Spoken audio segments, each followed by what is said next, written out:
Good evening and good morning to some. I would like to welcome you all on behalf of European Islamophobia report. Today we are launching the ninth Islamophobia report, the report on 2023.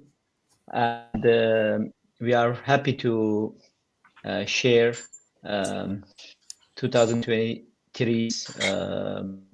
with you. And together today we have four distinguished speakers with us who all contribute to European Islamophobia report this year.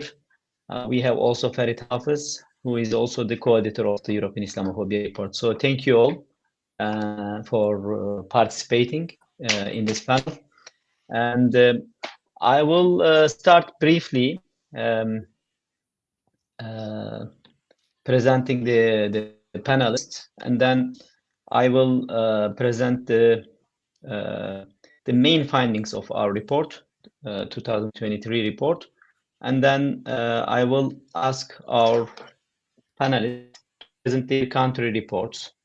As you can see, we have four panelists, and Kevser Necip, she has authored the French report this year, like in the past years also. We have Nadia Lahtili. She has authored the Swiss report. We have Hikmet Karcic with us.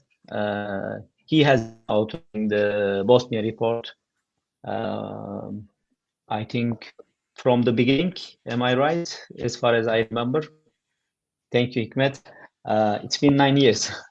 So sometimes it's still really difficult to remember who authored what in the past, but thank you for your contribution. And of course, Farid Hafez. He has been the co-editor of the report from the beginning. We have developed this project together, but also he has been contributing with the Austria report. Also, I would like to thank Farid for his contribution. All right. So before giving floor to you, I will briefly try to summarize the main findings of the year's report. Of course, the report is huge. This year, it is around 800 pages long.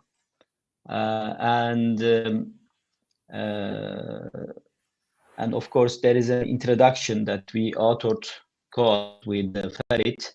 And this is a general view of Islamophobia, the state of Islamophobia in 2020 in Europe. So, but there is also an executive summary, which is 2 pages long. So if you are interested, you can have a look also into this executive summary. And there are 5 different categories of infographics in which we try to summarize different aspects of Islamophobia statistics and political statements and violent acts against Muslims in Europe. So let me start with the main findings. This year's report, authored by 33 scholars and experts, of comprehensive analysis of Islamophobia, state and development across 28 European countries in 2023. Its inaugural edition in 2015, the European Islamophobia report has become an indispensable resource for understanding Islamophobia's impact on politics, media, employment, education, and justice. This year's report cover page illustrates the protests around the racist killing of Nahal Marzouk by French police, a young man whose life was cut short in what should have been a routine traffic stop in France. Nahal's death is emblematic of a deeper systematic problem. Kevser Necip, in her report on France, describes his murder as the killing of a racialized Muslim body, an act made possible by entrenched institutional biases and racism.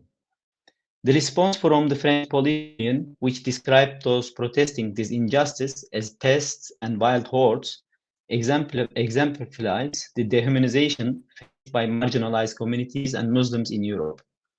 This tragic event, sparking revolts and resulting in thousands of arrests, symbolizes the culmination of systemic and institutional racism and state violence that Muslims are facing today in Europe.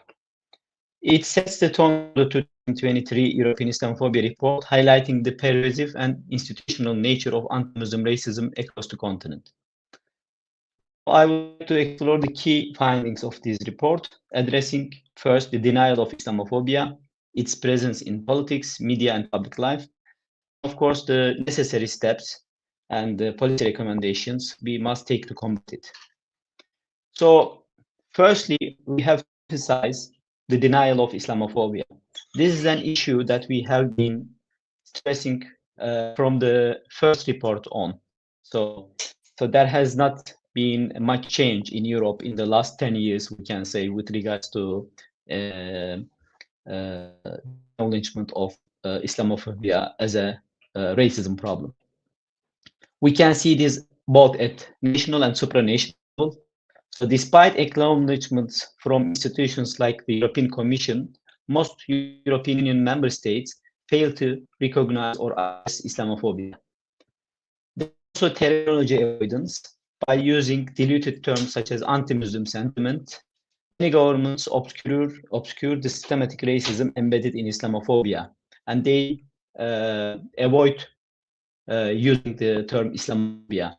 And we can see this also by many supranational institutions like European Union, Council of Europe, OSCE. They have all created certain positions to combat what we call anti-Muslim sentiment, but there's a resistance by these institutions not to use the word Islamophobia in these positions they have created. And of course, there was a positive development in the last 3 years, we can say that the United Nations has adopted the 15th of March as the International Day to Combat Islamophobia. And it's been 2 years now, and we have looked into which country in Europe has observed this day in 2023, and we found out that no European government has commemorated this day in 2023. So they ignore it entirely.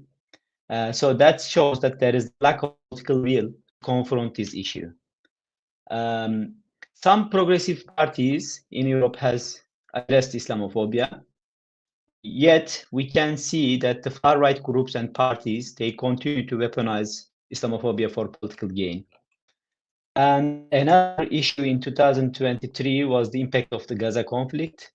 And we can see in all country reports that anti-Palestinian sentiments is often conflated with Islamophobia, as seen in the suppression of pro-Palestinian demonstrations in countries like Germany and France.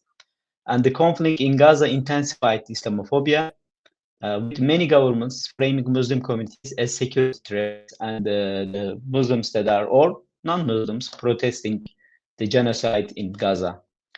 And this led to the policies and rhetoric that marginalized Muslims further. So when it comes to media and public discourse, we see that media is playing a role in amplifying the Islamophobia problem.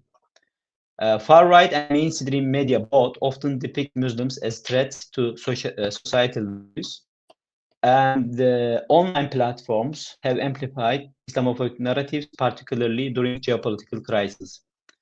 Headlines and coverage frequently dehumanize Muslims, portraying them as inherently violent or alien to European society.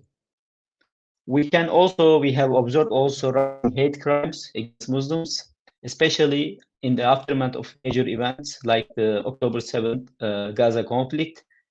There has been a dramatic surge in hate crimes against Muslims across Europe. This trend is evident across Europe, as I said, Norway and UK, reflecting widespread racism against Muslims. The discrimination in schools and workplaces is another problem.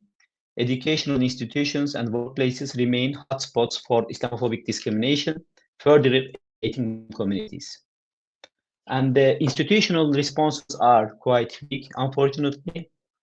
There has been some effort, reports by international institutions like the United Nations and the Organization of Islamic Cooperation. They have issued strong condemnations of rising sentiment, but this has not been translated into action by national governments or countries. The European Union Fundamental Rights Agency, for instance, especially, has published a very good report on ongoing discrimination in housing, employment, and education against Muslims. Many governments, however, lack comprehensive action plans, actually almost all of them, combat Islamophobia in Europe. Policies like France's ban on religious attire in schools exemplify institutionalized discrimination and racism against Muslims. So this is the general picture in Europe. And so what are the policy recommendations that we have summarized, or we have thought that could be useful? Of course, we have to stress this time and again, that we need to acknowledge the problem. This is the first step. Recognition of Islamophobia as a systemic issue is the first step towards addressing it. And there is a resistance across to acknowledge this problem. And of course, legislation is another aspect of this. One needs to strengthen the legislation to combat Islamophobia. So enforce anti-discrimination laws with appropriate penalty for violations. And of course, education and raising awareness is very important. European governments should introduce public campaigns and inclusive educational programs to challenge stereotypes targeting Muslims. Of course, civil society has a big role to play, and one should empower grassroots movements working against Islamophobia. Data collection is a huge problem when it comes to Islamophobia, and there is no data. Then the phobic circles, they claim that there is no problem with that we can speak of. So we need to collect data systematically, improve monitoring of hate crimes and discriminatory practices for better policy formulation.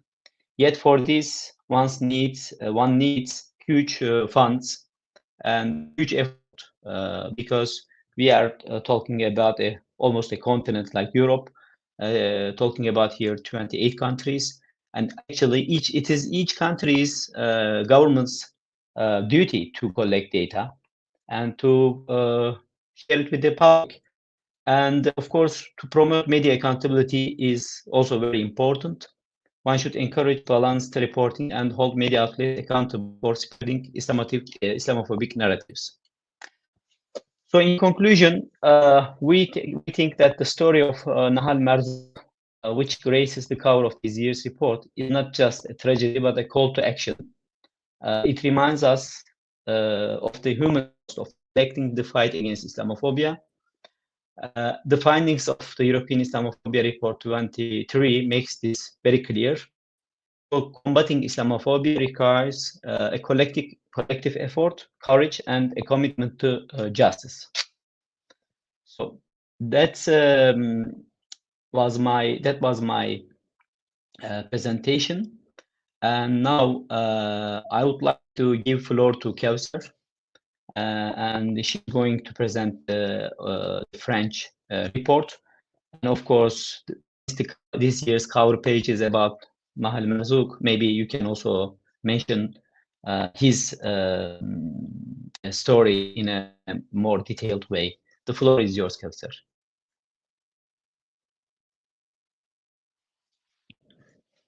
Cannot hear you. You need to unmute your mic. Thank you. Yeah. Sorry. Thank you very much, Anas. Thank you for this invitation. Hello, everybody. Assalamu alaikum. I will present the situation of Islamophobia in the French context, because we know now that France has developed for several years the most Islamophobic and repressive policies in the global north.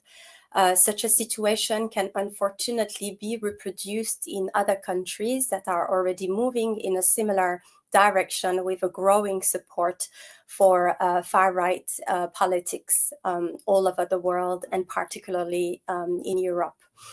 This French report highlights three major events that marked and influenced the evolution of Islamophobia in France in 2023. I will present them here today. The first refers to the killing of Nahel Merzouk, a French North African Muslim teenager, by a police officer on June 27th. The second refers to the implementation of the Abaya ban on September 7th. And the last one refers to Palestinian solidarity against the genocide in Gaza that emerged after the October 7th attack. In 2023, Islamophobia has again increased compared to 2022, as the data of the French Ministry of Interior show, with an increase of 28.7%, which with more than half happening after October 7. But the total of 242 anti-Muslim acts remain very low compared to the CCIE data, the Collective Against Islamophobia in Europe, which records a result 3 times higher than these governmental data, with a total of 828 Islamophobic acts. Such a gap can be explained by the fact that the governmental data only corresponds to formal complaints, and this raises important questions about the trust in institutions of French Muslims, who are surely more reluctant to report their Islamophobic experience to an institution like the police, which can be very violent towards them. French Muslims don't necessarily trust the police because it is an institution that can go so far as to kill racialized people. This is the case of Nahel's murder on the day of Eid al-Adha, after a car check that didn't present any particular violence on the side of Nahel. This murder has a clear link with Islamophobia because in France, the figure of the Arab or Maghrebi profoundly intersects with Muslimness. Nahel's murder was therefore allowed precisely because this young teenager was a post-colonial racialized Muslim subject and therefore a killable body. The legitimate revolts and protests that followed were also widely presented in French politics and media as riots led by problematic populations, further fueling Islamophobia in France. When these revolts were in fact the consequences of a series of police crimes, anti-Muslim laws, systemic poverty, and racist discrimination. In response to that, the French government decided to deploy an impressive number of 40,000 heavily armed police officers to arrest very young protesters. Many were arrested and suffered irreparable bodily injuries, such as the loss of an eye or a part of a skull. Current policies give more power to the French police, allowing important violence against Arab, Black, and Muslim populations who are mainly presented as enemy of the Republic. A police union close to right-wing and far-right political parties even issued a press release to describe the young protesters as pests and wild hordes. So in French, it's nuisible et ordre sauvage. So clearly a vocabulary that refers to animals. And the French government was not even able to stop a fundraising pot reaching 1.6 million euros created by French right activists to support the police officer, and which was widely spread on French media and mainly on C News, the most Islamophobic TV channel in France. The second event refers to the implementation of a new decree banning the abaya in French public schools. This is again an extension of the 2004 law to now include the abaya and kamis or thob as ostensible religious manifestations. But the Islamophobic acts resulting from this ban go beyond the abaya and can target simple long skirt or a kimono, or even white trousers. These acts mainly refer to discrimination and moral harassments towards young teenage girls at the start of the 2023 school year.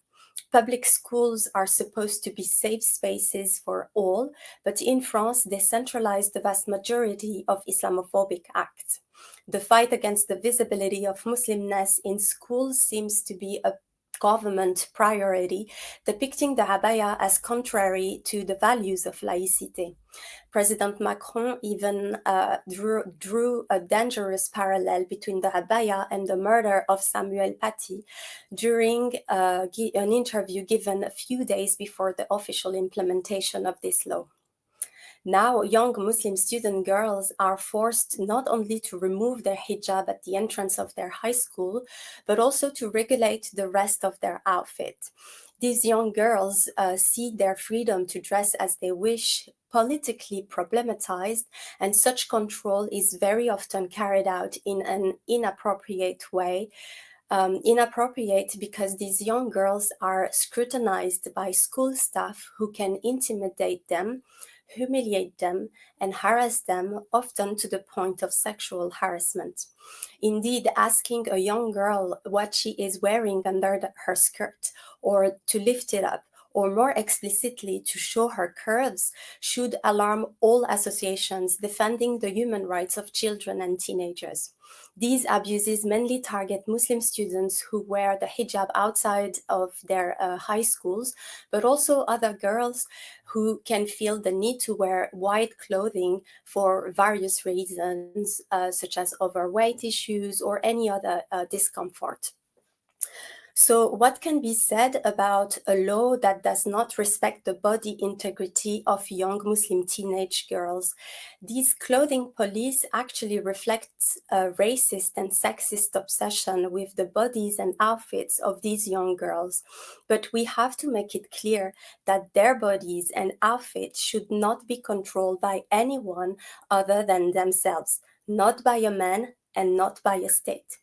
The worst in such a context is that these violent discrimination cannot be circumvented in France, because on the one hand, homeschooling for religious reasons has been prohibited since the 2021 law against separatism, and on the other hand, there are almost no private French Muslim schools, despite the promises made by the made to the Muslim community 20 years ago during the first discussions around the 2004 law. French Muslims therefore have no other choice but to enroll in public schools that do not allow them to express themselves freely and be proud of their identity. The last event refers to French solidarity with Palestine. Since October 7th, French politicians and media spread daily narratives dehumanizing Palestinians and even the children of Gaza, while insulting French Muslims by associating them with terrorism and anti-Semitism. So the stigmatization of French Muslims has been reinforced in connection with the Palestinian cause. And racist narratives even speak of an anti-Semitism specific to Arab Muslim populations living in French-deprived areas. Anti-Semitism is a form of racism that must be fought everywhere, but the current government is weaponizing pro-Palestinian solidarity to mistreat Muslim populations even more.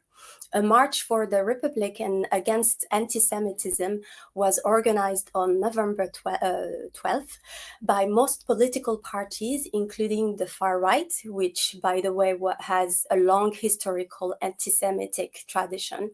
But this march was, above all, a racist gathering, giving unconditional public support to the Gaza massacre.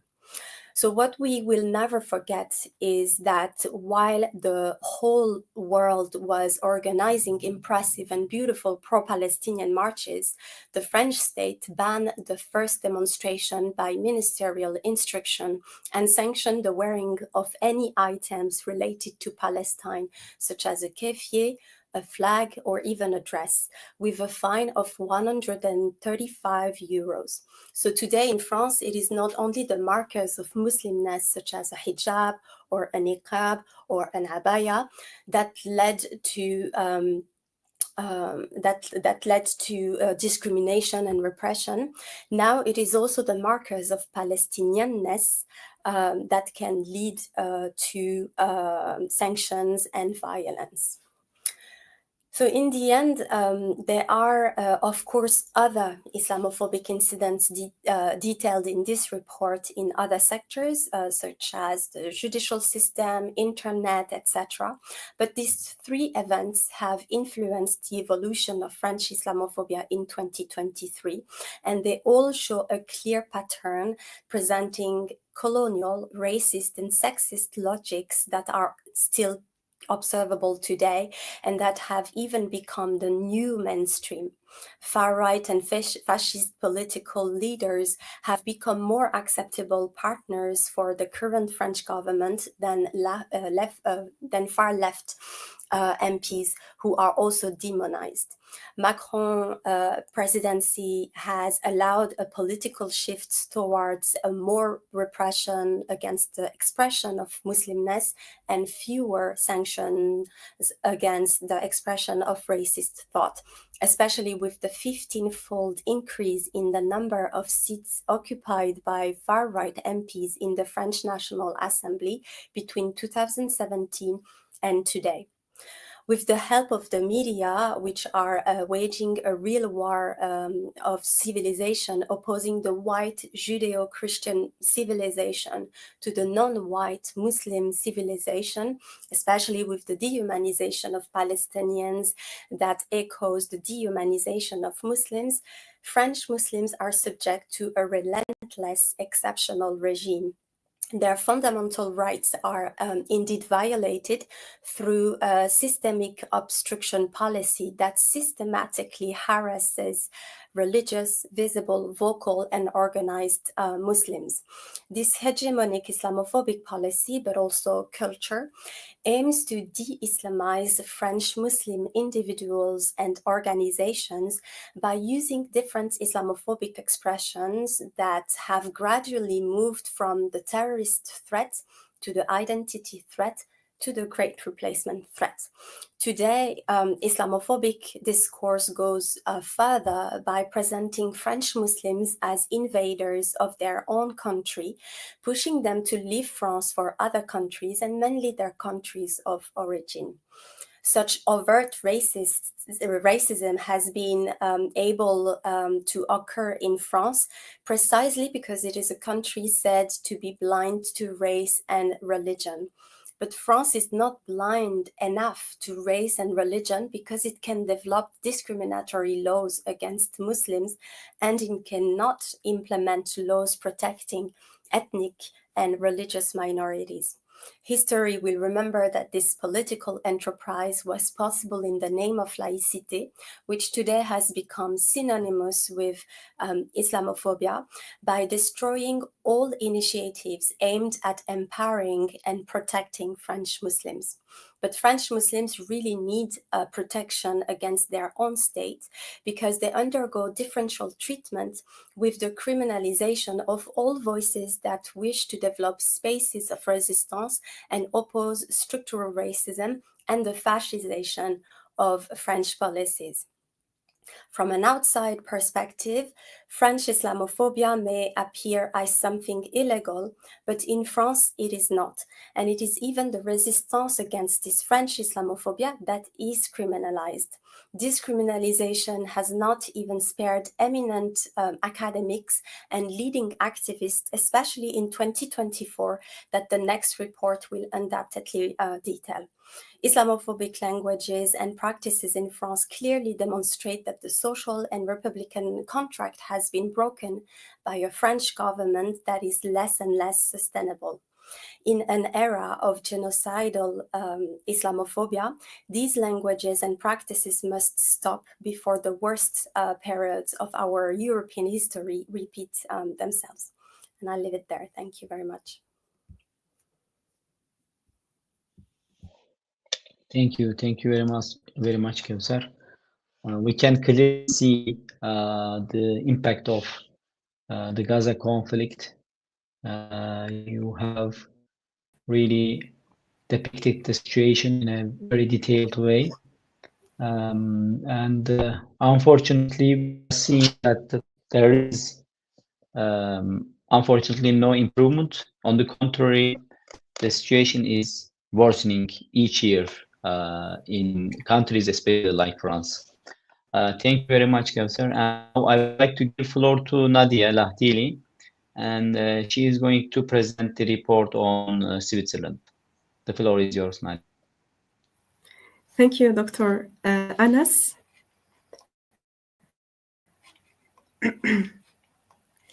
Assalamu alaikum, everyone, and thank you for having me. First of all, I want to extend my gratitude to Dr. Anas and Dr. Farid for their firm dedication to this sensitive scholarship, and perhaps it gets more and more sensitive when this is carried out by Muslim scholars. Indeed, you have created for the past 10 years a critical space for understanding the complex, critical, and often invisible settings of Islamophobia. And I think what is unique about this report is its capacity to shed light on different forms and manifestations of Islamophobia that Muslims encounter on an everyday basis. And I'd say that the fortunate part of this work is not just another collection or discussions about statistics, cases, or experiences of discrimination, but creating a reference for those interested in understanding the issues surrounding Islamophobia. However, with this intellectual work and enormous task comes a sense of urgency and, to be honest, moral distress, because the persistence of Islamophobic incidents in societies that proclaim their commitment to human rights is, in my humble opinion, a profound moral contradiction.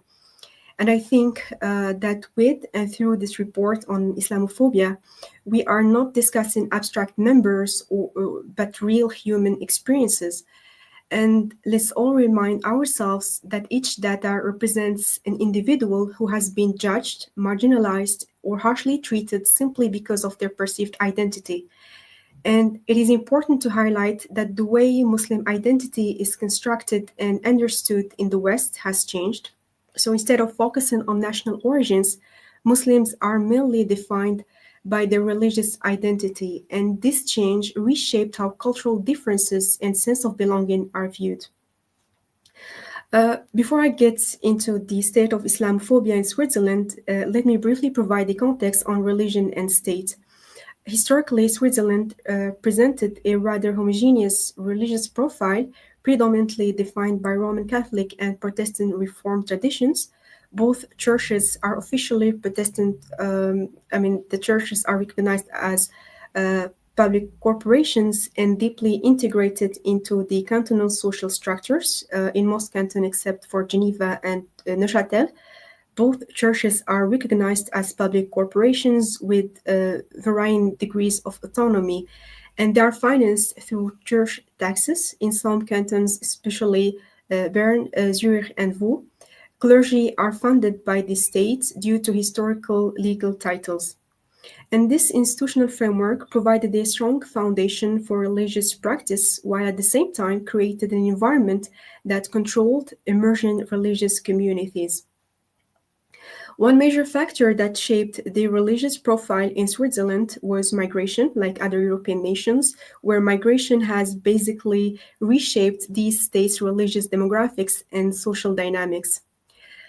During the last 40 years, Switzerland transitioned from a predominantly Christian society to a pluralistic society, and today, people of diverse religious traditions, including Muslims who account for about 6% of the total Swiss population, constitute the Swiss social fabric and redefine the country's cultural and religious dimensions. And this configuration demands a critical reassessment of national identity and raises debates about coexistence, integration, and belonging, as well as the metrics of pluralism in societies that have been historically shaped by Christian values. I'd also like to provide a brief background on Switzerland migration model, which is regarded as one of the most ethnic assimilationist models in Europe, to understand the influence of the colonial mindset in shaping national identity of European states.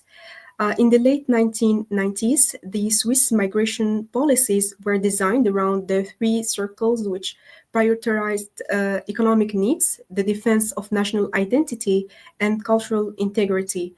And this model categorized the world into three zones, creating a hierarchy based on the cultural closeness of different populations to Swiss values. This approach reflected post-colonial distinctions by defining levels of difference between native Swiss and foreign populations, especially those coming from non-Western backgrounds. In 2002, the three circles framework was replaced by a dual migration system. So within this model, citizens from European Union and European Free Trade Association states were granted unrestricted movement, while migrants from non-EU EFTA states were restricted to, migration from outside of these areas was restricted to exceptional circumstances. And although the focus on cultural proximity has lessened, the process of othering continues to be significant. Islam has emerged as a key indicator of distinction. So there is a deep-rooted mechanism of cultural othering that is present within immigration and naturalization policies. An analysis of immigration policies, state discourses on foreigners, and the politics of identity in Switzerland reveals a continuous and systematic marginalization of foreign populations where xenophobic narratives have been strategically used to depict immigrants as basically different and incompatible with a restricted understanding of Swissness.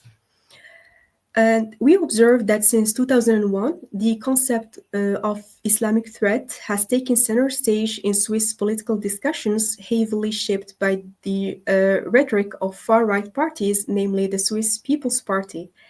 And these debates provoke fear and distrust toward Muslim communities. And as a result, there has been a noticeable rise in legal and political measures intended to marginalize Muslims under the pretext of protecting Swiss cultural identity. And let me bring to the 2009 minaret ban referendum into the picture here because it obviously represents a significant moment in Swiss political history. The referendum reveals complex intersections between populist politics, public fear, and institutional discrimination against Muslims. And the campaign's visual strategy effectively utilized the idea of Überfremdung to construct a narrative centered on cultural threat. So Überfremdung, which can be translated to foreign infiltration or foreign overpopulation, is central in the social, cultural, and political discourse, mainly vis-à-vis immigration and integration politics that have emerged since the 1970s in Switzerland. And it is argued that this mechanism for cultural othering and exclusion shows how national identity is produced through complex binary oppositions of us versus them, because this mechanism produces a cultural discourse based on the idea that when two cultures come together, they do not mix, but one dominates the other. And this engenders a frame where nationals are positioned as legitimate subjects, while foreigners are constructed as potentially threatening. And in the context of migration and integration politics, Muslims' experiences can be reduced to a narrative of cultural invasion. We can also analyze this idea in the context of the colonialist discourse and Western superiority. So the rhetoric of foreign overpopulation also offers political actors a rationale for implementing progressively strict immigration policies, which are then framed not as biased, but as national strategies for the protection of local culture. In Switzerland, there is documented evidence of structural racism. So over the past 5 years, documented incidents of racial discrimination have nearly doubled, with a significant increase in reported cases in 2020, 2023, more than 1,000 incidents were documented, and according to a survey, racial discrimination has affected 1 in 6 people over the past 5 years, with younger individuals and those with migration backgrounds experiencing discrimination more frequently. The Federal Statistical Office reports that workplace discrimination, including challenges during job search, is the most common cited concern, accounting for more than 50% of reported cases. Public spaces and educational spaces such as schools, training, and other learning institutions also emerge as spaces of discrimination.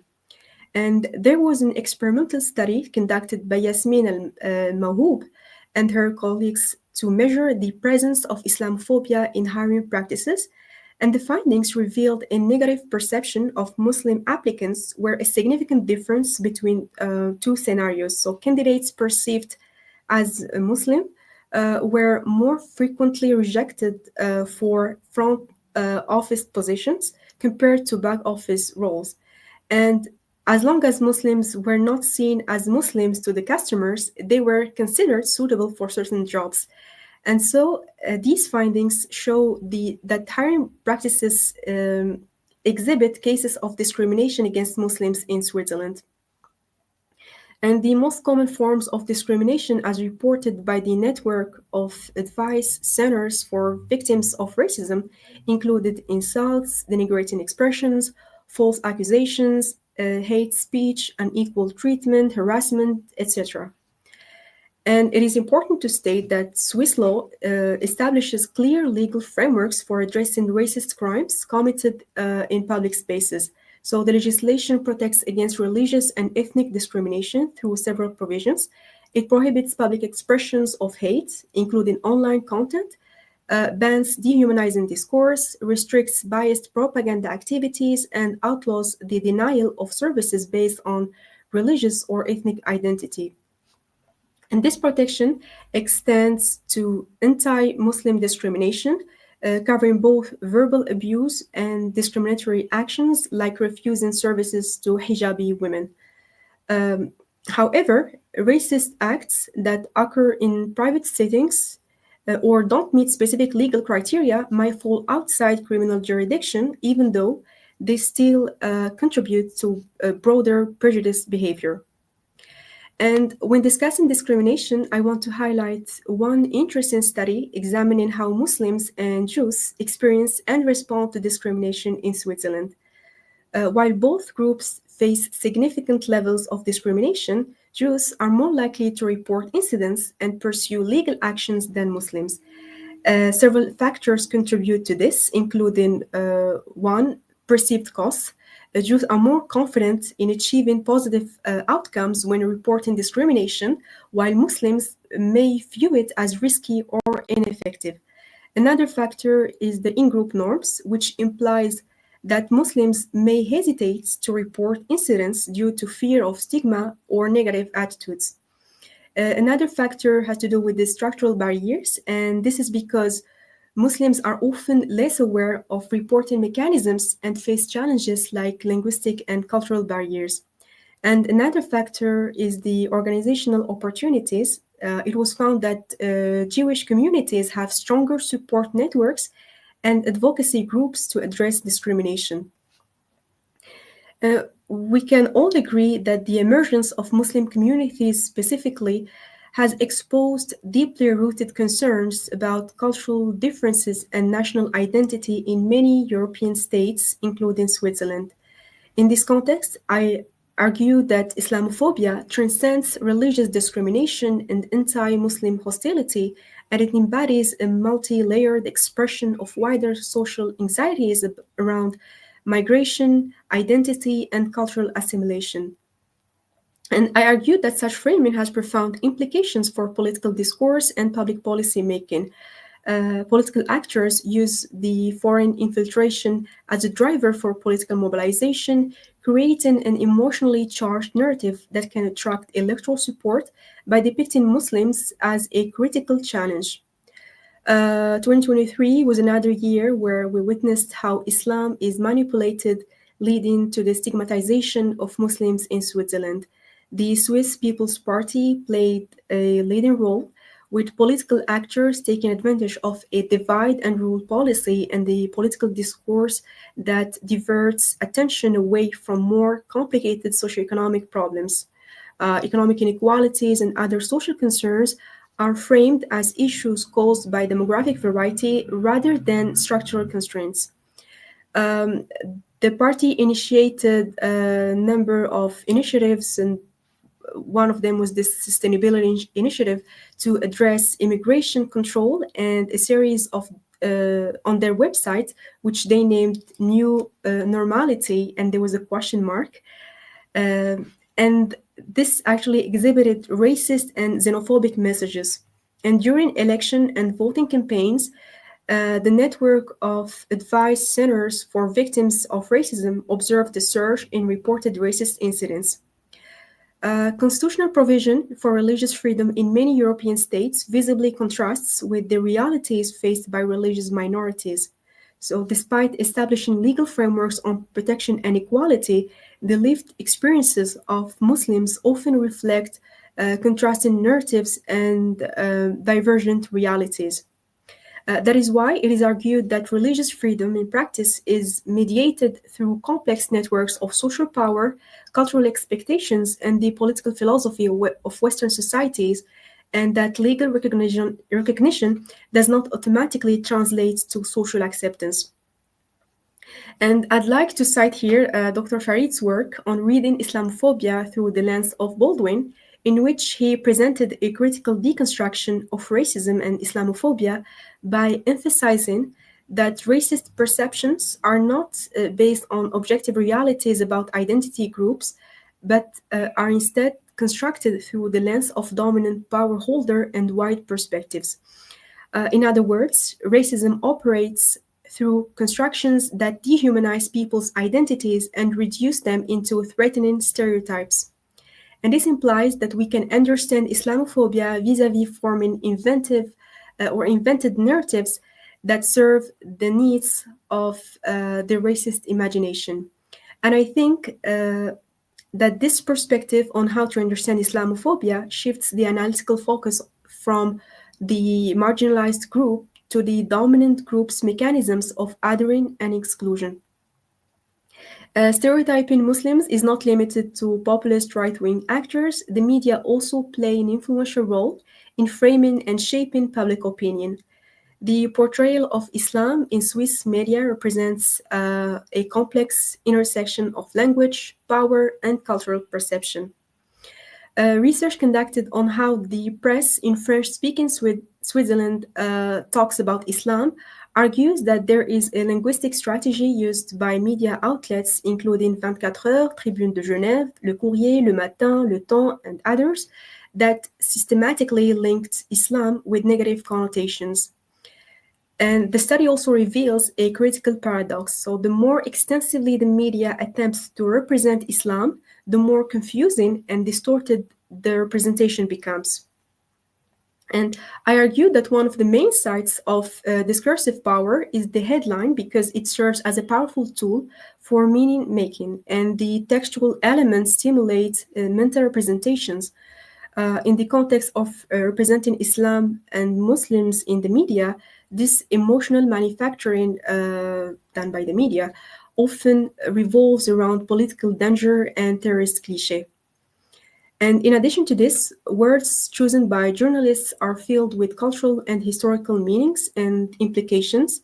So when the media consistently links Islam with phrases like terrorism, fundamentalism, etc., it establishes a framework that makes readers more likely to feel skeptical. Equally important, headlines could also become a powerful tool for cultural othering.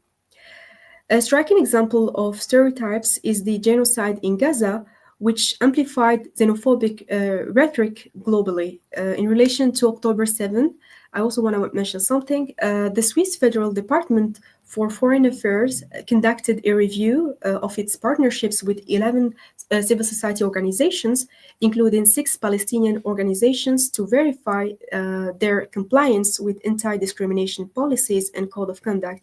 And this led to the suspension of millions in funding to all organizations and the permanent termination of contracts with 3 NGOs.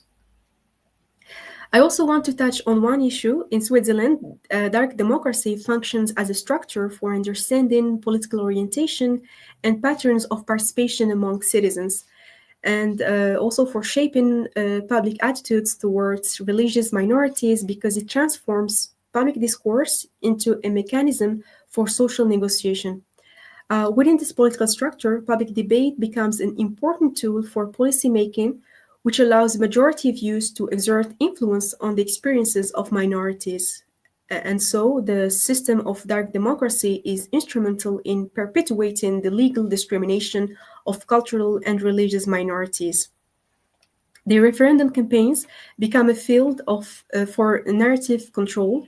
Political actors not just lead public debate, but they select, frame, and present perspectives that align with their political objectives, and the ability to define political debates becomes a form of political power. Needless to say that the actions of leading figures in the Islamophobia network like Piero Marchesi and online platforms like Matin Online, who won last year's Swiss Stop Islamization Award, had contributed to the rise of Islamophobia. For instance, Marchesi has actively pursued anti-Islam initiatives since his election to the National Council in 2019. He had proposed banning the Swiss Central Islamic Council and Association of Muslim Scholars. He filed a postulate asking the Federal Council to write a report on the center's activities to assess whether federal funding should be cut. Also, he supported the federal anti-burqa initiative and raised issues regarding public personalities like Rachid Nekaz, who is, by the way, an Algerian businessman and politician who offered to pay fines for women in France who did not comply with the constitutional ban on covering their faces.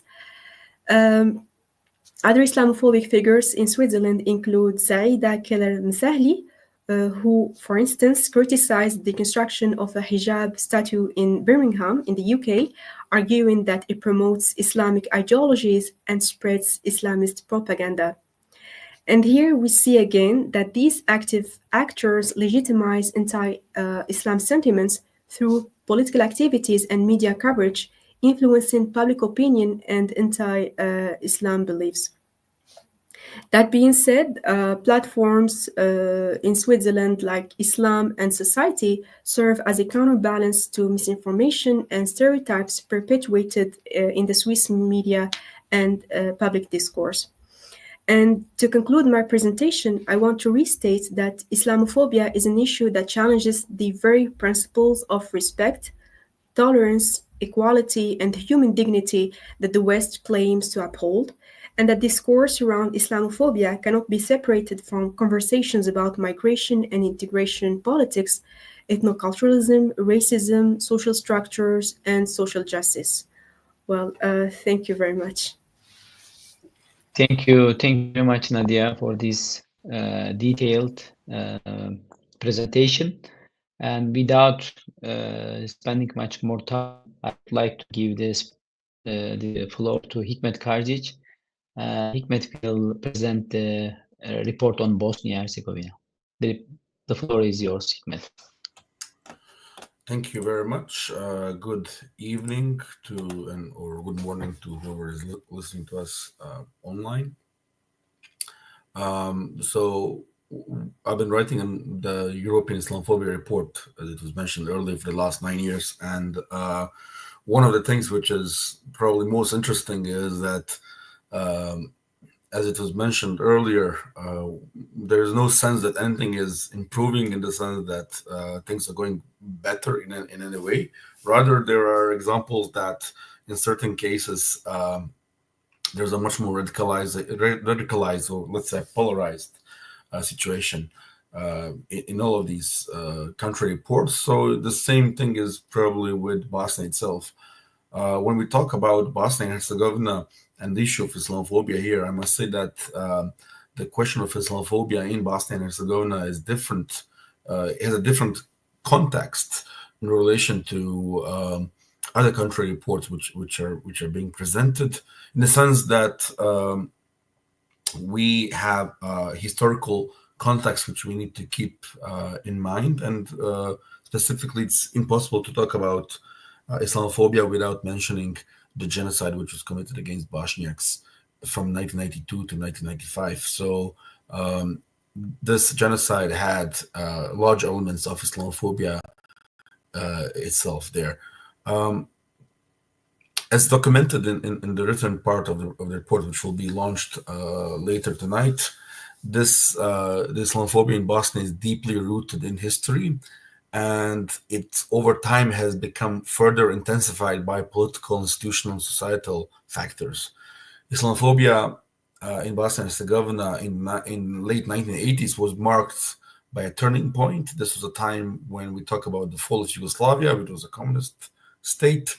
And basically, this started off by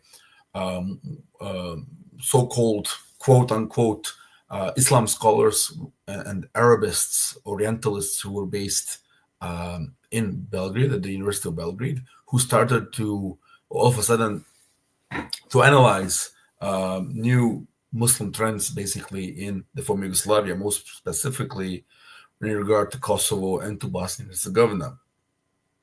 Some of these scholars who were deeply tied with the state are still active to this day. So they are still writing different analytical reports and policy papers and so on and so forth.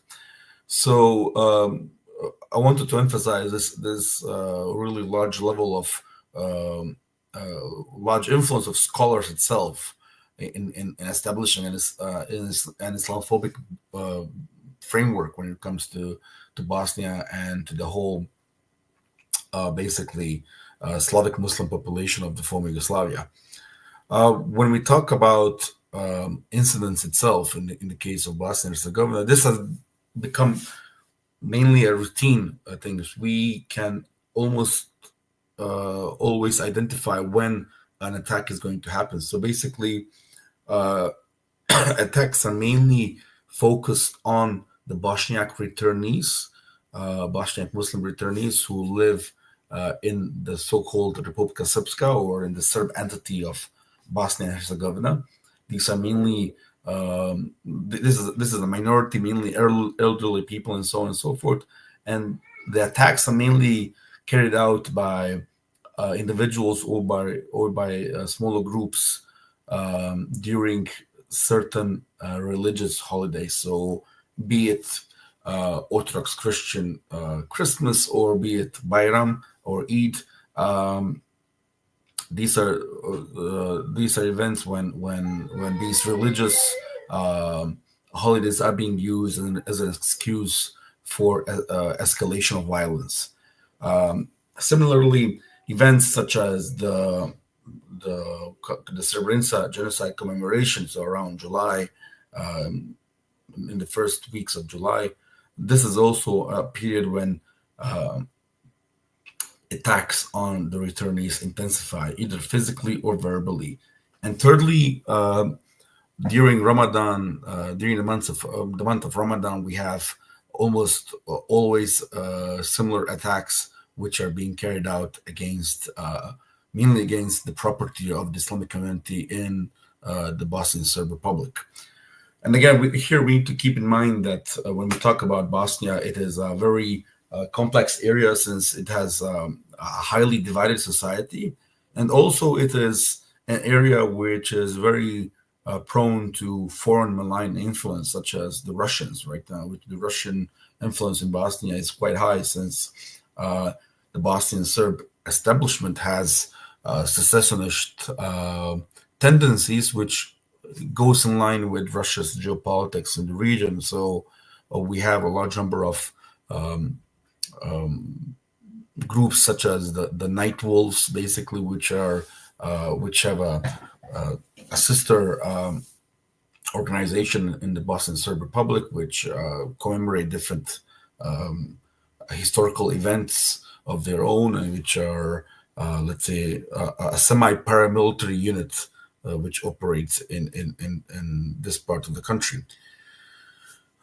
when we talk about, so for example, when I'm to mention concrete examples of attacks, on the 6th of January 2023 in Vlasenica, which is in eastern Bosnia, some 20 kilometers from Srebrenica, Bosniak returnees were provocated during the Otrox Christmas celebrations.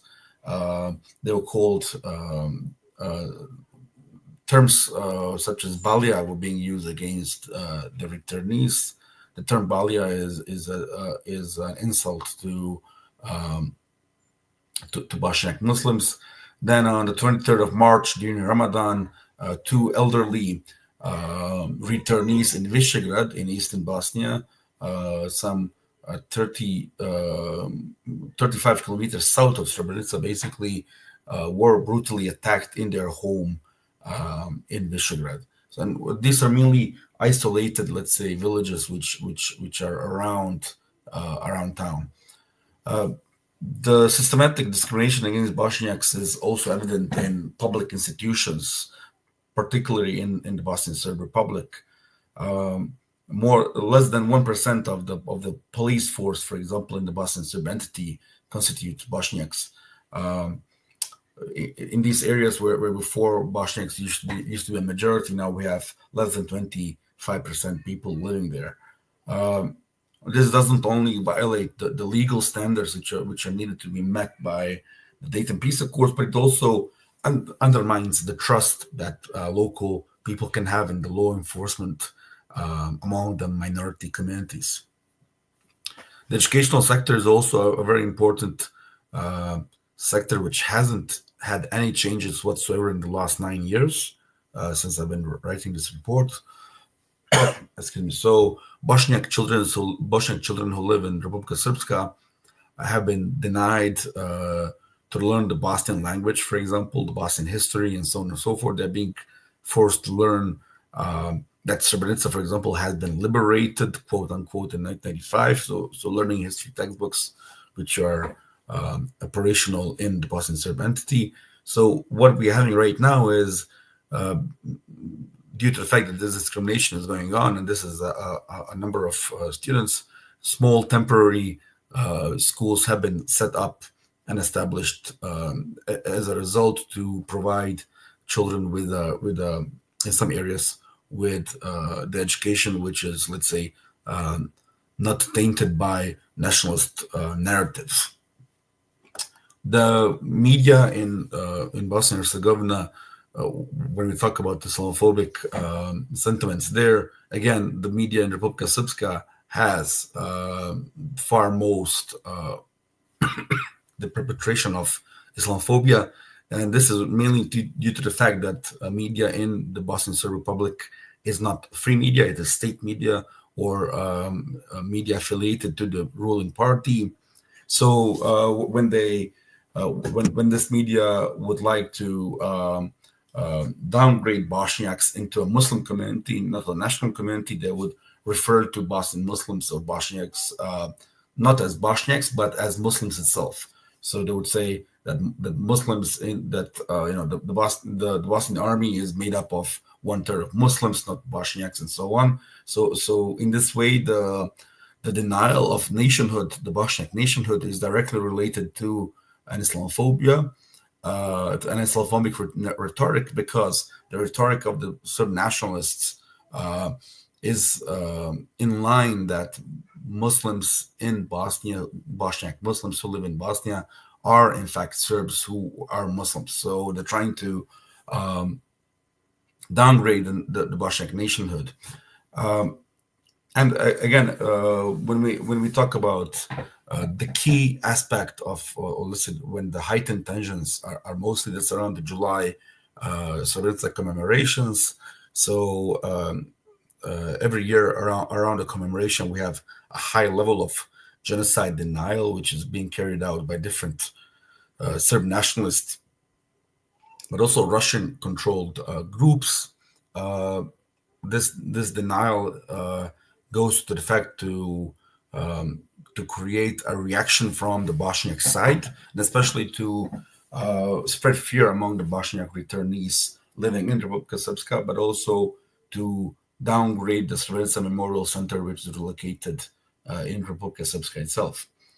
So some of the efforts which are being undertaken by, for example, the Srebrenica Memorial Center is to conduct yearly reports on Srebrenica genocide denial, on the use of social media,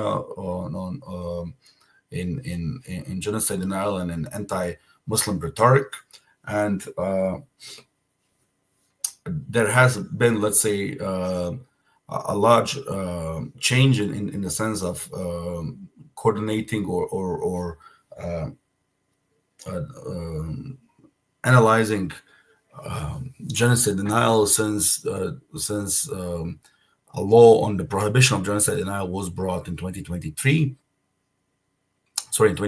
when actually since then genocide denial has still existed, but it has changed different. It hasn't been as outright as it was before, mainly due to the fact that certain deniers are still afraid to publicly come out and say it, due to the fact that they are afraid of being prosecuted for it. Thus, this has led to the rise of coded language, which is being used to deny genocide, but also the rise of anonymous social media channels, which are right now taking basically the lead in propagating denial of these crimes, but also putting the whole entire blame on the Bosniak Muslim population of Bosnia.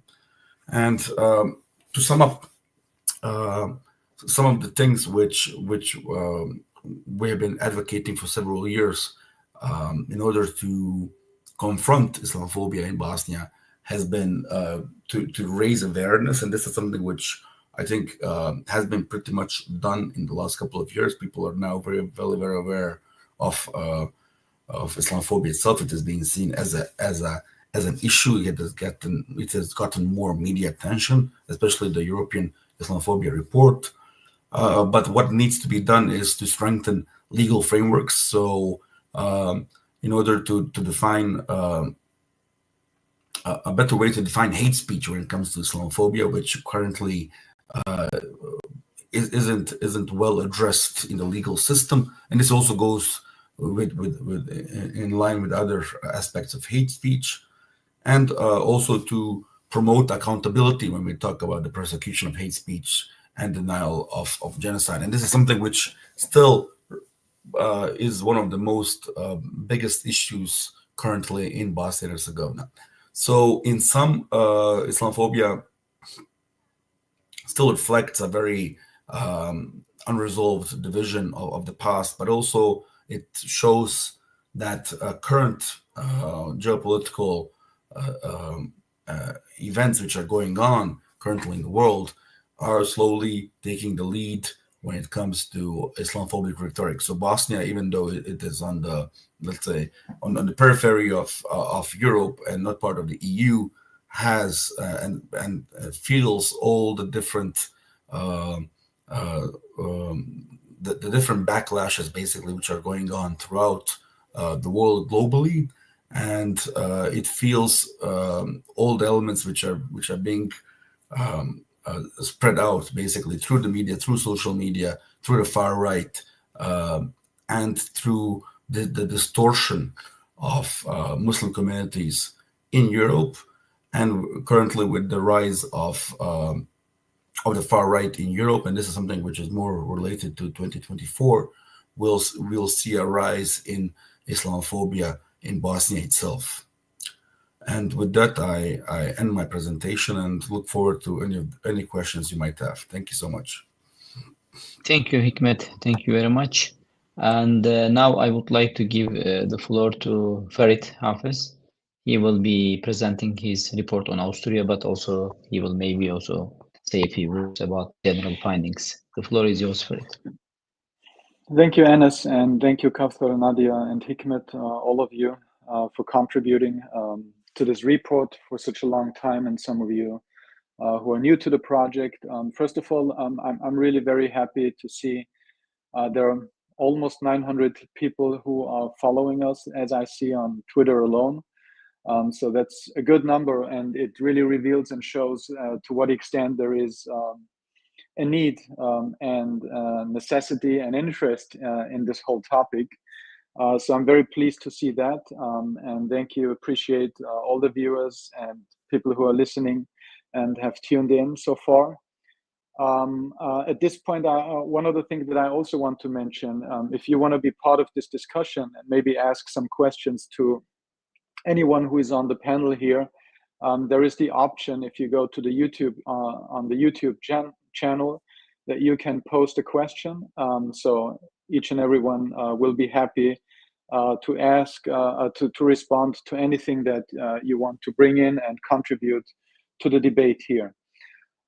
Before starting, let me also say one quick word in regards also to thank our institutional cooperation partners who have been supporting this European Islamophobia report now for a while.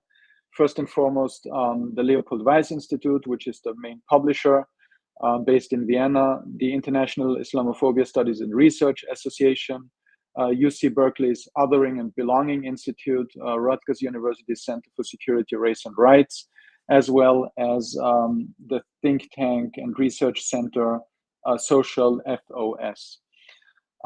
So from here, I'll talk a little bit about Austria, and I think you know, from what we have heard so far, Enes started this whole conversation about general European trends, and then we saw and heard a little bit about what was going on in specific countries. So I would say Austria is very similar to France, probably a country where you have a sort of clear determination on behalf of some part of the government to really be some of the leading forces of institutionalized Islamophobia on a European scale.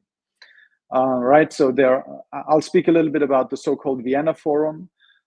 This is one of the institutional fora in which politicians come together to exchange ideas on basically how to share their best practice examples of what works best in Islamophobia and institutionalized Islamophobia. Clearly, they give it a different name, right? It's like the fight against political Islam, or in the respective different countries, Islamist separatism, as it is called in France, political Islam, as it is called in Austria, or legalistic Islamism, as it is called in Germany, and so on and so forth. But it is really like one of these countries that is trying to have a conversation on a European scale of how to best handle what apparently has become the so-called Muslim question of today. Very much reminiscent of the so-called Jewish question that we had more than 100 years ago in Europe. So to speak about the more specific aspects, and I'll tie some of my observations also with something that has been said already. But when it comes to some of the specificities, then one of the things that I would like to highlight in the sphere of politics, which is one of the major focus I'll have here, is that we have not only the far right having had an impact on a federal level, but we have also seen that the far right, when it comes together specifically with the center right, which in many ways has co-opted a lot of the anti-Muslim policies that used to be solidly in the realm of the far right. Once they have come to power, not only on a federal level, but on the local, on the state level, we can see how that plays out for the Muslim people. To give you one example, in the state of Salzburg, a coalition agreement was made between the governing Austrian People's Party, which is sort of a center-right Christian Democratic Party, together with the far-right Freedom Party of Austria. And one of the things that they agreed upon was that they would come up with an action plan against radical Islam, something that they want to draft. to include what they called an advisory and monitoring center against radicalization and political Islam. Now, for those of you who have not been familiar so much with the Austrian context, we already have, since 2020, a so-called documentation center for political Islam. So that's the name of a state institution, basically, that is solely funded by the government and the Republic of Austria in order to monitor what they call political Islam. And as a matter of fact, it's like 80% of all organized Muslims and Muslim associations are being monitored by that institution. So there is, in a way, the state created a potentiality, an everlasting potentiality that everybody can be monitored under this slogan of being a potential threat that is called political Islam.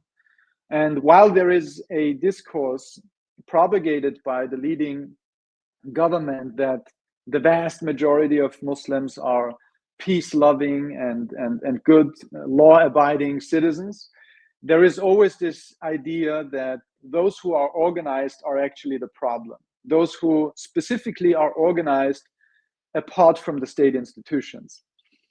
And that makes basically every organized Muslim vulnerable to state violence, right? And I'll come to this aspect a little bit later. Now, one of the things that Enes mentioned at the very beginning was that we also monitored on a European scale which governments have commemorated the International Day to Combat Islamophobia. Now, some of you may still remember that when we had this discussion in the in the United Nations General Assembly, there were actually only 3 voices against, or not against the day, but that were kind of critiquing the use of the word Islamophobia in this context. Although at the end of the day, they also unanimously voted for the resolution. And 2 of these voices were, first of all, with no voting right, the representative of the European Union, and the second was the government of France, right? The reason I'm bringing this up is because I think it's very revealing, as Enes had said, that at the end of the day, no single European government, except of one, which is the government of Spain, did something on that day to commemorate and make use of this day to create awareness of Islamophobia in a European country. Now, on the other hand, Austria was one of the very few countries in which at least one political party used that day to speak out against Islamophobia. And that was by a progressive gay Muslim member of parliament, which was at that time part of the government from the Green Party. All right. But other than that, basically nothing happened, which also tells you something about what is the political climate and the atmosphere in regards to how we deal with the issue of Islamophobia in the political sphere. And as I said before, I consider Austria to be one of the leading forces of state institutionalized Islamophobia and the idea to basically disseminate their knowledge and to create bonds with other European countries in order to further see that sort of institutionalized Islamophobia also being implemented in other European countries. Now, one evidence of that I also highlighted in my report was a meeting between the Minister of Integration of Austria from the Conservative Party, which was back then in a coalition with the Greens, with another minister from Denmark. And one of the things that they discussed is something that Denmark has become very infamous for, which is the so-called ghetto laws. And the idea was basically to exchange knowledge about what can we learn from the Danish model. Part of it was to suggest that full social services for immigrants should only be granted if somebody has been in Austria for more than 5 years. And Susanne Raab, the Minister of Integration, explicitly talked about the so-called ghetto list to tackle what in the more Germanized context would be called the parallel societies, which is this imaginary that Muslims are basically deliberately trying to live among themselves and not mingling with the larger society. And one of the things that she suggested was to draft a so-called segregation report. So you can also clearly see from this language that is being adopted here, the exchange that exists with the Danish experience, with the French experience, and how that is being implemented then in this new Austrian context.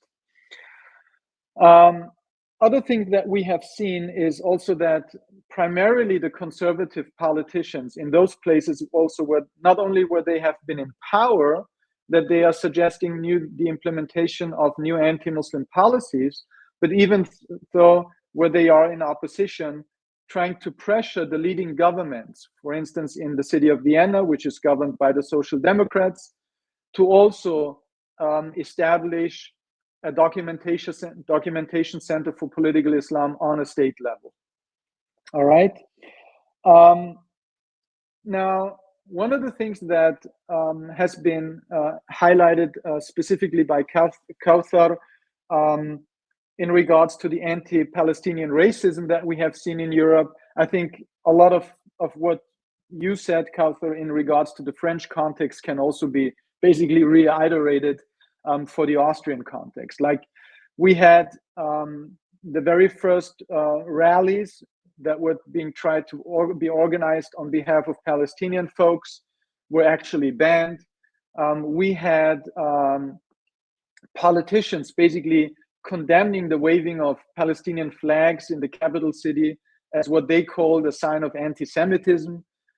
We had the Israeli flag being put on the chancellor's headquarters in solidarity with Israel, and the victims of the attack by Hamas and other Palestinian armed groups, while at the very same time there was no sign whatsoever in regards to solidarity with the victims of Palestine in Gaza on behalf of the Israeli army.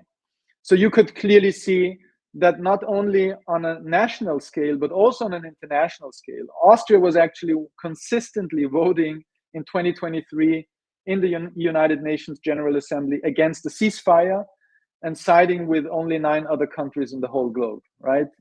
Apart from many other European countries, which at the beginning in 2023 were abstaining from a vote.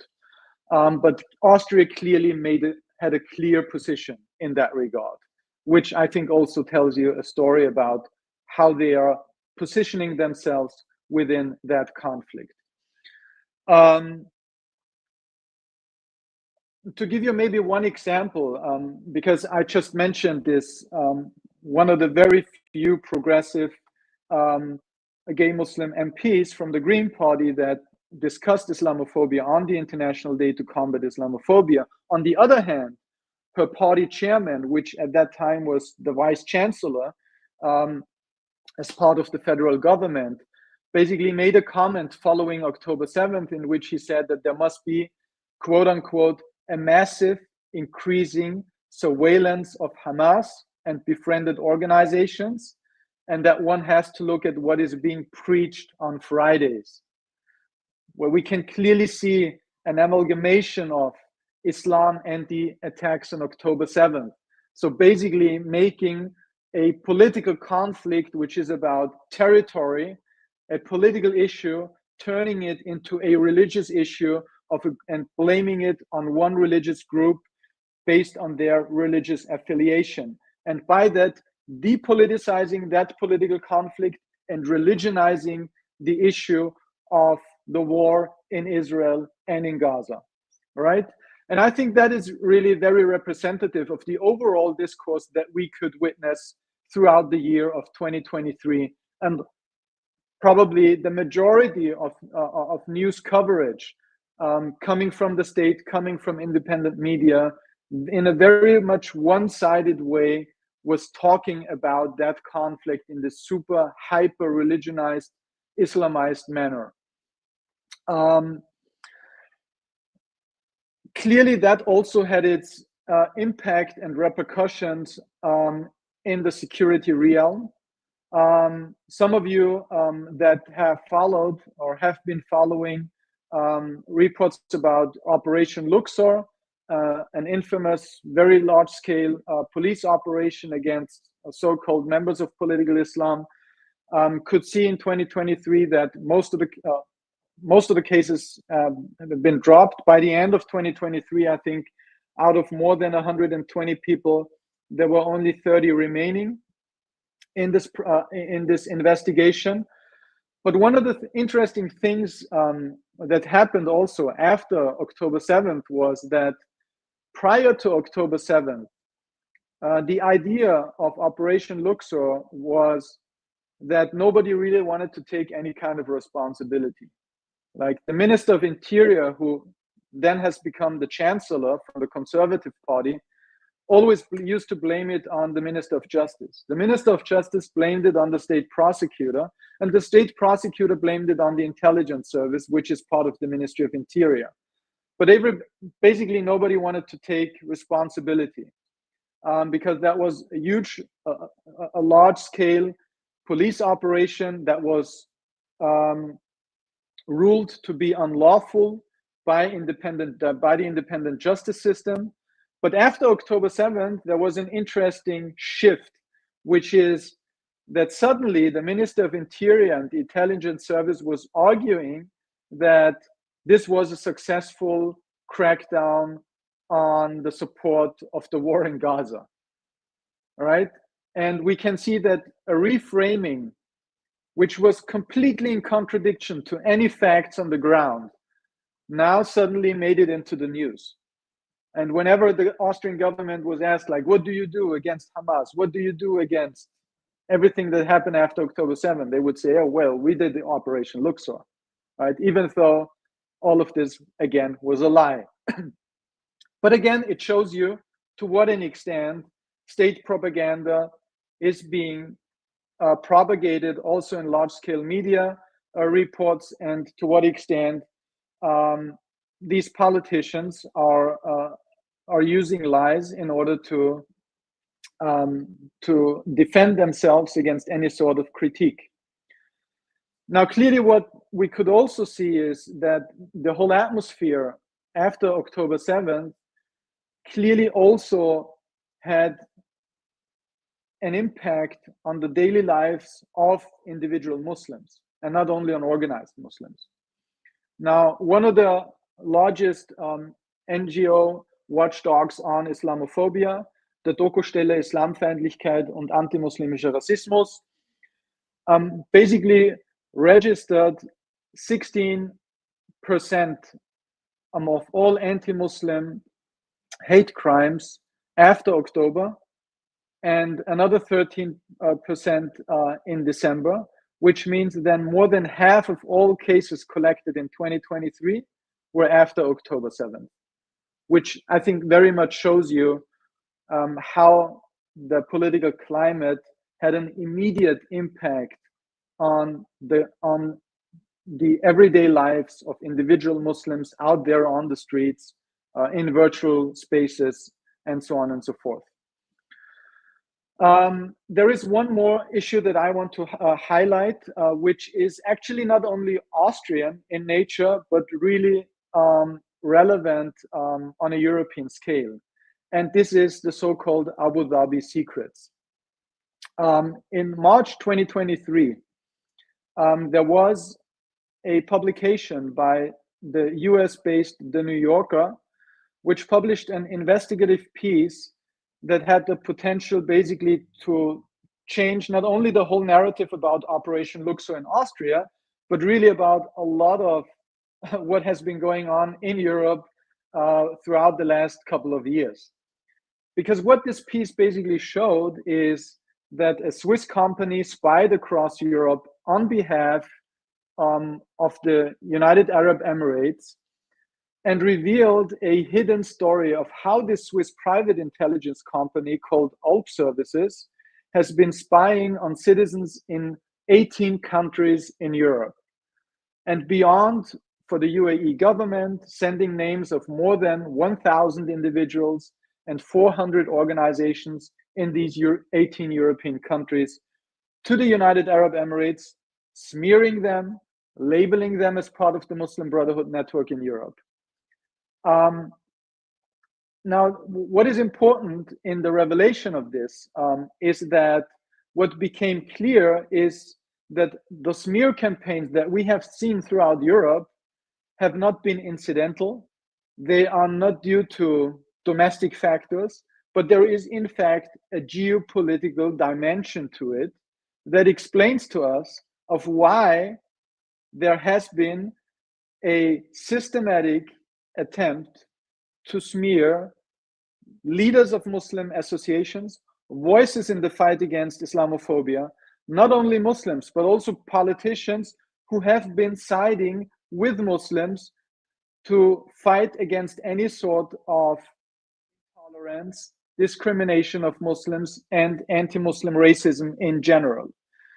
Now, the interesting thing with that is we also saw that in part of the smear campaign was the involvement of very infamous scholars who have been known on a European, if not an international scale, that have been propagating these ideas that the Muslim Brotherhood is allegedly behind a lot of different Muslim organizations, that it is behind a lot of anti-racist organizations, and that it is influencing politicians in Europe on a European Union level, as well as on national and local levels.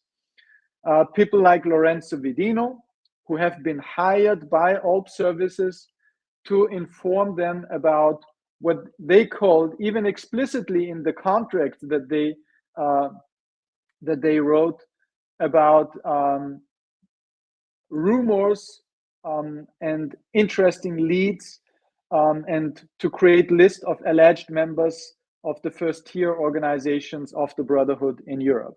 So that is something that I quote unquote directly quoted from this contract that was given, that was signed by Lorenzo Vidino, the director of the program on extremism at George Washington University here in DC, who is primarily active in Europe to do that kind of dirty job. Following these revelations by the New Yorker, there was a collaboration of the European investigative collaborations, which called itself Abu Dhabi Secrets. So part of it was Germany's Der Spiegel and many other newspapers. And one aspect of it was also that based on these revelations, the Austrian weekly Profil magazine published a story on the relationship between Alp Services with Austrian domestic politics, showing basically that this private detective firm had direct contract with Austria's intelligence service, and that they were aware of the Operation Luxor prior to it happening, which suggests again that even this Operation Luxor was not a domestic issue, but was rather something that is part and parcel of a larger geopolitical effort by the UAE to export its foreign policy in regards to religion and at the intersection of security politics. I don't want to go into the details here, but you can read that all in the report. But I think, again, this has been one of the major revelations in 2023. And the funny thing is that even though that was published, there was no single Austrian politician, no single opposition party who discussed any of this in the parliament, tried to create an investigation within Austria's Secret Service, but there was huge silence, which obviously you could create a lot of hypotheses of what was going on and why this is the case. I have no clear evidence and in terms of what kind of hypothesis is most likely, but it really shows you to what extent there is no interest really in coming to terms with a lot of the anti-Muslim policies that are ongoing. And if we look at the year of 2024, you could even suggest rather to the opposite, that things are getting just worse. So at this point, I would like to stop, and I hope that there are some discussions and questions here or there. All right, and I'll leave it here. And again, thank you everybody for tuning in and being part of this. And I hope we're going to have a discussion now. Thank you. Thank you. Thank you very much, Farid. Thank you. Well, there are a couple of questions. Maybe we should first start with Hikmet. There is a question on Bosnia. How would you qualify the danger of Serbian activities against Bosnia? Is Serbian nationalism still an issue?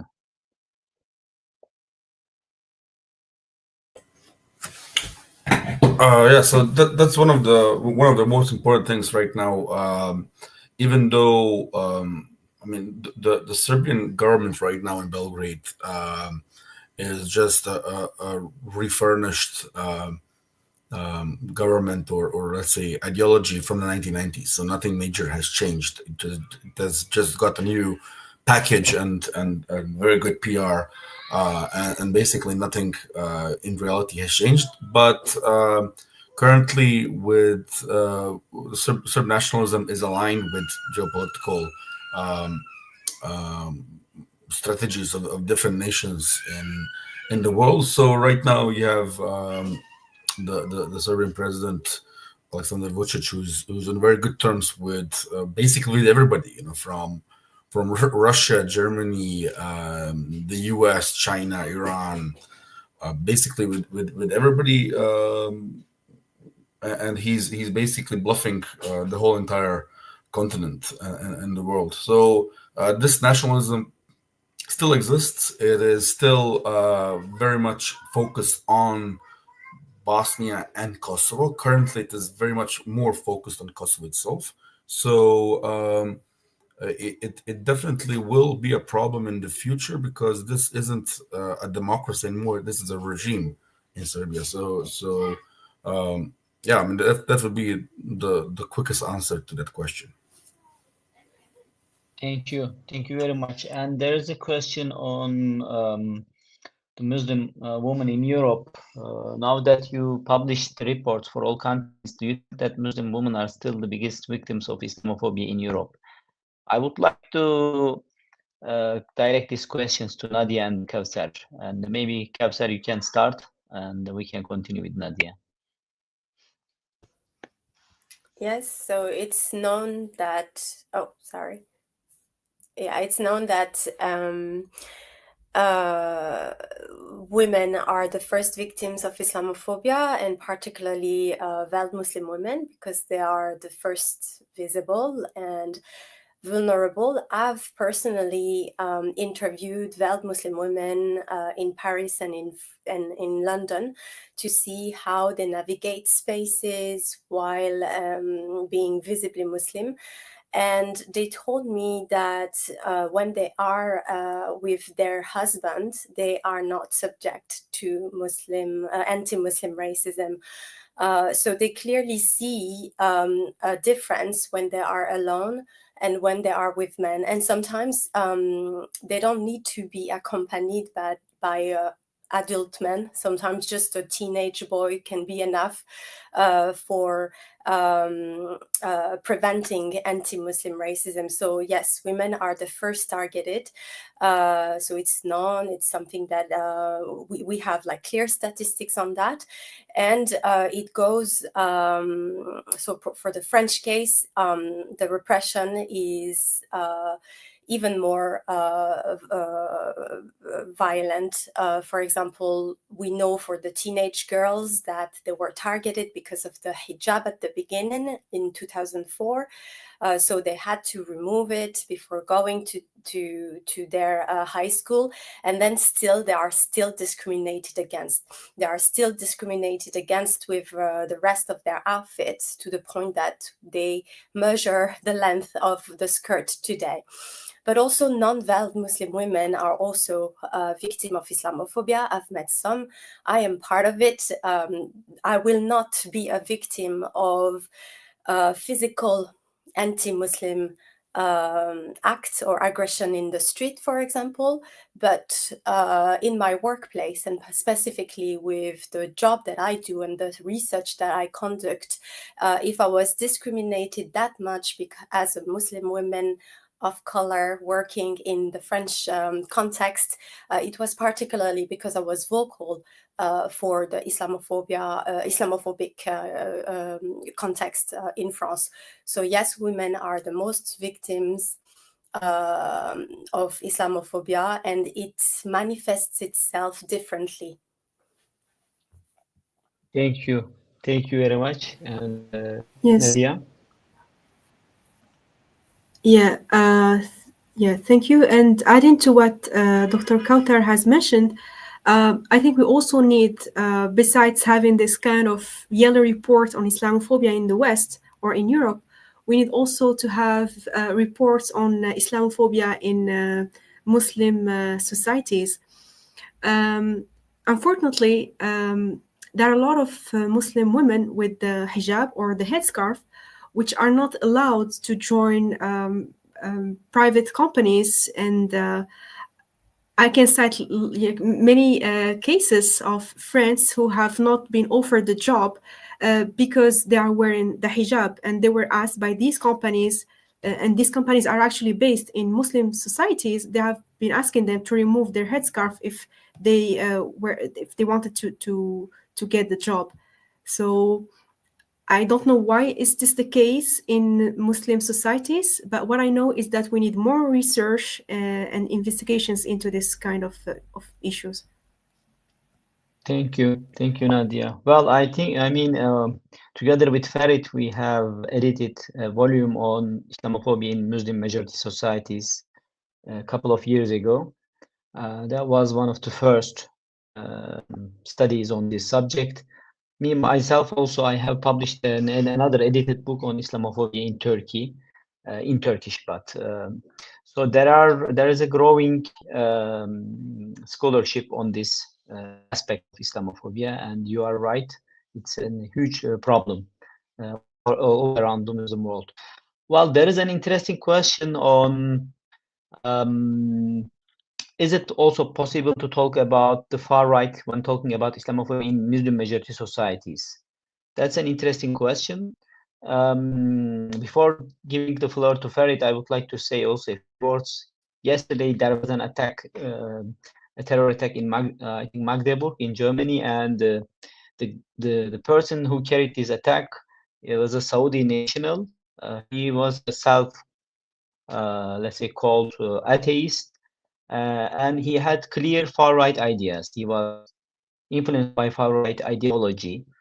Actually, in the last year in Turkey, there has been a couple of terror attacks by far-right lone wolves, youngsters who were radicalized by online propaganda, and they were also defining themselves as seculars or atheists. And they carried out terror attacks and attacking with knives, with especially in Central Anatolia, old people and who were sitting around the mosque and minding their own business.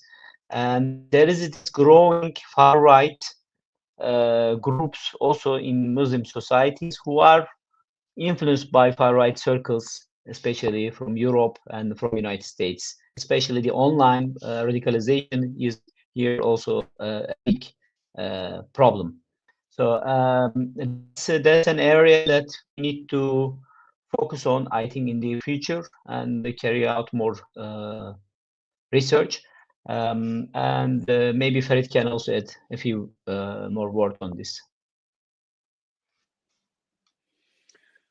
Yeah, I mean, I'm not so sure regarding the far right. I mean, from what I know is obviously that there are certain regimes, and some of them that I've mentioned already before, that are trying to actively financially support far-right political parties because they think that they will have a say in the future, and for geopolitical reasons, they are trying to have some sort of alliance with every sort of political actor, including the far right. So it's not like as if the far right would be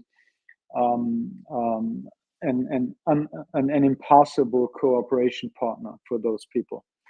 I'm not so sure if this whole idea of far right works within the Muslim, many of the Muslim countries where you have political parties. And if we want to, maybe basically like use this whole notion for the description of political movements, I think first and foremost, the whole issue of Islamophobia in Muslim majority societies is a question that is very much related to a very westernized and Eurocentric worldview related to class as sort of like the political elite in those countries that attempts to represent a westernized model of the modern nation state, and by definition assumes that anything that is not necessarily Muslim, but Muslim and political, to be dangerous and a threat to that sort of vision in the future.